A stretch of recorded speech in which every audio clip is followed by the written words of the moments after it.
everybody, this is Mattie with Altcoin Buzz. Hope you're having a very nice Monday. We're going to take a look at 4 quick stories today. One of them is here. Brad Garlinghouse of Ripple says Coinbase ought to add XRP to their offering of products. A little bit of a biased opinion, but we'll take a look at the reasons why. Bitmain now controls 45% of the total Bitcoin hash power. So that is raising some eyebrows. It's a little bit of a concern for some. We'll take a look at that in further detail, plus one other article. But first, we're on altcoinbuzz.io taking a look at this article by Luke. Market gains $17 billion after Bitcoin jumps $400. So we've been talking about it, guys. The market is in the dumps lately. There's no denying that. We've had some days here that have been very harsh, and it's been the return of the Red Sea. So we're not saying that this is a reversal. We're not saying that we're out of the woods just yet, but it's just interesting to note these very, very sudden movements. And some of them are, of course, dumps and retracements, but some of them are also of equal magnitude in the positive direction, and this just happens to be one of those. So it took about not too long, and this was written yesterday, but Bitcoin suddenly bounced after hitting a low of $5,825. The short pump that lasted only 30 minutes let Bitcoin bounce from 5,800 to 6,200, with Bitcoin going up. Other currencies followed. The overall market increased by 17 billion from 235 billion to 252 billion. And just by way of reference, guys, we're sitting at about that figure still. So last time I updated here, it was 254 billion, and look at that, jump another 3 billion or so. So, you know, looking at some of these charts, guys, and as we know, the tokens and the coins all seem to roughly follow each other, Tether being the only main exception. And look at Monero, actually. That's another pretty striking exception that we're seeing today. This is based on 24-hour price fluctuation. So as long as we're higher than we were 24 hours ago, you're going to see positive green increases. But for the most part, there is a bit of a plateau that I seem to be observing, right? Because yesterday we were at about 252 after this sudden spike back up. So 257, we're in that ballpark, although we're moving in the positive direction. So that's pretty good. This, there's not really so much that you can discuss when it comes to this, guys. We're trying to dissect a positive market movement. The fact is that, people are going to buy in large volume when the price reaches a certain low. I'm sure a lot of the whales have stacked their buy orders very strategically. Maybe that's one such order. It's not really for me to be able to prove, but we can always speculate. So you can take a look at the details here as Luke lays them out.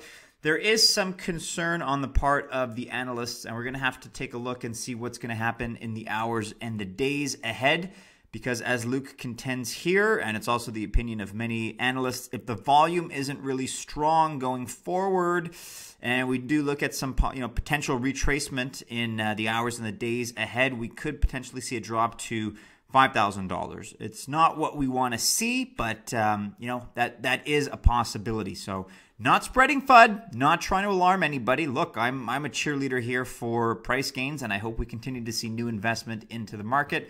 But that's what we're dealing with at the moment. So fingers crossed, let's see what happens, and we'll keep an eye on things. Always a good idea to take a look at CoinMarketCap, or if you have another price aggregator, interesting to see what the trend is going to be. In other news, article by Licia, crypto market is full of opportunities, but do not expect easy money, says Simon Black. So he's an international investor, entrepreneur, and founder of Sovereign Man. He believes that the crypto market is no longer in its early stages, and investors should forget about easy money. And the full story is available on businessinsider.com. So there's a whole analogy here that likens the excess and the extravagance of the autumn 2017 crypto market to a period in French history when Louis XIV reigned. And he was known for his opulence. He was known for all of the excess at the Palace of Versailles. Right, and this really ushered in a lot of changes. There was the formation of the Mississippi Company. You had a man by the name of John Law, a banker who sold shares to the public and gave government the proceeds. This turned into a very, very profitable venture. Investors were promised 120% return on the share price. Everybody got involved, everyone was making money, and it was commonplace that even illiterate farm laborers would turn their meager savings into substantial fortunes practically overnight. I think this is a better analogy than that ridiculous tulip craze that everybody points to, because this is actually highlighting a time in history when euphoria did have a big part to play, along more stable, let's say, financial and economic guidelines. So there is some some suggestion rather that there are parallels between what we saw in the crypto sphere and at this time in French history. So, quote, I was an early adopter of Bitcoin and have made a number of investments in promising crypto startups, but even the most diehard crypto fanatics should acknowledge the irrational frenzy in late 2017 that saw cryptocurrency prices soar to new heights on an almost daily basis.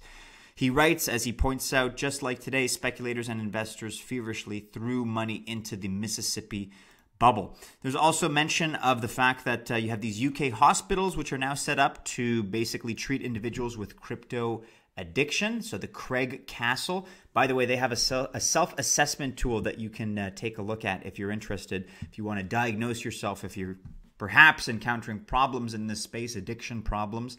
It's not as uncommon as we may think, and there's no shame in identifying that as a problem with yourself. So, quote, the fact that this treatment program even exists is a testament to the sheer volume of fanatics who are consumed with the prospect of getting rich quick on the next crypto-flavored du jour, black notes. So we're in this phase now where he says that there's actually still money to be made. It's just a question of how much. And it's naive at this point to believe that every project out there has this prospect of 10,000 times return. That's really no longer the market that we're dealing with. At one point, yes, that was possible potentially. But it's naive to assume that every project is a good one. You know, remember, unfortunately, a lot of the scammers have also infiltrated the space. So we've got to be more prudent. We've got to be more judicious. We've got to be more careful with our investments and the things that we're looking to support. Quote, yes, the broader concept of crypto and distributed ledger technology are the future, just as the New World represented tremendous opportunity back in 18th century France. But just like the Mississippi bubble, the larger trend doesn't automatically mean that F token and blank coin are worthwhile investments, he writes. Although, take a look at this. He still says that numerous opportunities to make money in crypto, even unthinkable fortunes, do exist. But at this point, those new fortunes are awaiting investors and entrepreneurs who are at the forefront of developing the technology and applying it to the countless game-changing possibilities in public and private industry. A little bit of advice here, a little bit of reference to previous articles, the fact that we shouldn't be buying meme-based tokens, and a link to that recent interview and piece, or feature, I should say, by Brian Kelly on CNBC. So the future is still bright, but we have to kind of check our euphoria a little bit because it's not November, it's not December 2017, even January 2018 anymore. If you want to check out Mr. Black's website here, Sovereign Man, you can take a look at that. And the Business Insider article, a hospital in Britain will treat you for cryptocurrency addiction. So that's the Craig Castle reference there. And here was the article that was referenced at the tail end of the last one. Better not buy meme-based cryptocurrencies, says a crypto venture capital's head. Dogecoin being the reference right there, right?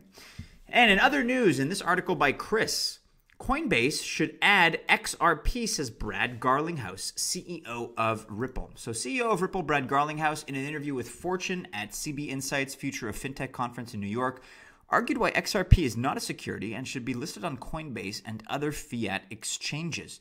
So we all know that there's been news recently that Ethereum is not going to be considered, is not considered a security by the SEC, the Securities and Exchange Commission.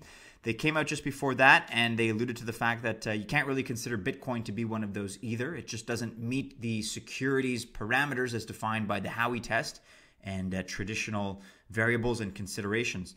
So what Mr. Garlinghouse is saying is that given this reality and given these observations, it would make a lot of sense for Coinbase to add Ripple, especially once the SEC comes out and officially deems that Ripple cannot be considered a security. I mean, that's a little bit hypothetical, but that's more or less what he's saying. So, quote, I think it's really clear that XRP is not a security. For one, XRP's blockchain or public ledger exists independent of Ripple and would keep functioning even if the company failed.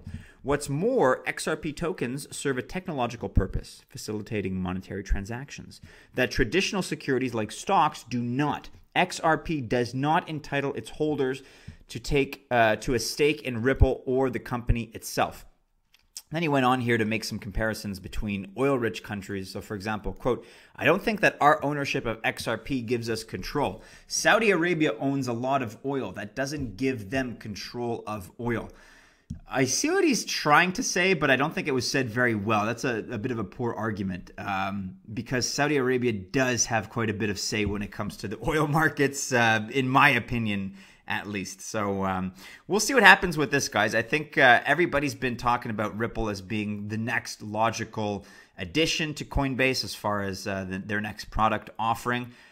The catalyst for me would really be the SEC coming out and suggesting that if in fact they do suggest that it's not a security, then I would not be surprised if it's added to Coinbase. And a couple of you guys actually in the comments yesterday were mentioning Ripple, and one person in particular said that they expected to overtake Bitcoin in 2018, 2019. And you know what? If it is in fact added to Coinbase, if it is increasingly popularized by use in the banking system and major institutional firms, I could see that. So I would be curious to know your thoughts on the issue, guys. Leave us your comments below. You can follow Brad Garlinghouse on Twitter here, but he tweets very, very sparingly. The last tweet I could find from him was on June 6th, June 4th before that, and then you going back to May. So he doesn't exactly flood Twitter and the tweet space with his thoughts. No verbal diarrhea or internet diarrhea coming out of the mind of Brad Garlinghouse. In other news here by Christopher, Bitmain controls 45% of the total BTC hashing power. The Chinese ASIC manufacturer Bitmain Technologies controls 45% of the computing power through their mining pools. So this is a concern for some. If you go to btc.com, you can check out what they have. Antpool have found 25.7 and 16.1% of all blocks, respectively, over the last week. And what we're talking about here is a distribution of the hash power. You can check that out on btc.com. Check out the mining pools that are basically run by Bitmain. So some of these are Antminer, Antpool, Hash Nest. So these are all some major spaces as far as crypto mining. This could be an issue if a single entity controls the majority of the hash rate, since they could execute a so-called 51% attack, and that could be quite devastating for the Bitcoin blockchain. So what is a 51% attack? This is a great article looking at all the lingo and all the acronyms and everything in the cryptocurrency space. If you haven't heard about this, a 51% attack, and this has been the issue with Verge and some other projects recently, it's a hypothetical situation in which a mining monopoly disrupts the validity of the blockchain. If one party controls an absolute majority of the computing power necessary to continue the blockchain, it could hypothetically alter the rules of the matrix, denying other miners their hashes, double spending coins, you name it. So all kinds of other concerns as well, and there are some examples. So July 2014, one mining pool, ghash.io, actually exceeded the 51% threshold. Addressing concerns, the pool took it upon itself to guarantee that it would limit itself to 39.99%, which I really find is an impressive move on the part of that particular pool, like a self-policing, self-regulatory move for the sake of the industry and the space. So take a look at this. They've got a lot of other terms here if you want to take a look at them. But what do all these words mean? Cryptocurrency glossary for the layman on finance magnates. So this could potentially be a problem, but there are some precedents that give us a little bit of inspiration. So ghash.io, which I just mentioned, regulated itself to 39.9% and made sure they'd never go over it. Bitmain isn't even devoting all of its computing power merely to Bitcoin mining. They're also mining Bitcoin Cash. What do you guys think about this? If we reached a situation where they were approaching 51%, do you think they would back off? Do you think they would voluntarily switch mining pools? Do you think users would rejig or recalibrate the system? Because nobody wants to see a 51% attack on Bitcoin, that would really be bad. He thought Verge was bad. That could be definitely a bigger source of FUD. Let us know your thoughts, guys, in the comments below. Be sure to check out these articles and these references, btc.com. This is an interesting one on finance magnets. Like I said, all kinds of other terms that you may find amusing. I'm sure you know most of them by now. And guys, be sure you're following us on Altcoin Buzz News on Twitter, because we alert you to the latest goings on in the world of crypto. If you like this video, guys, leave us a thumbs up. Make sure you subscribe, because we have new content coming out every day. I wish you a happy Monday. If you choose to invest, happy investing. Let's keep an eye on this market and see what happens. We'll see you guys again soon in a new video. Take care.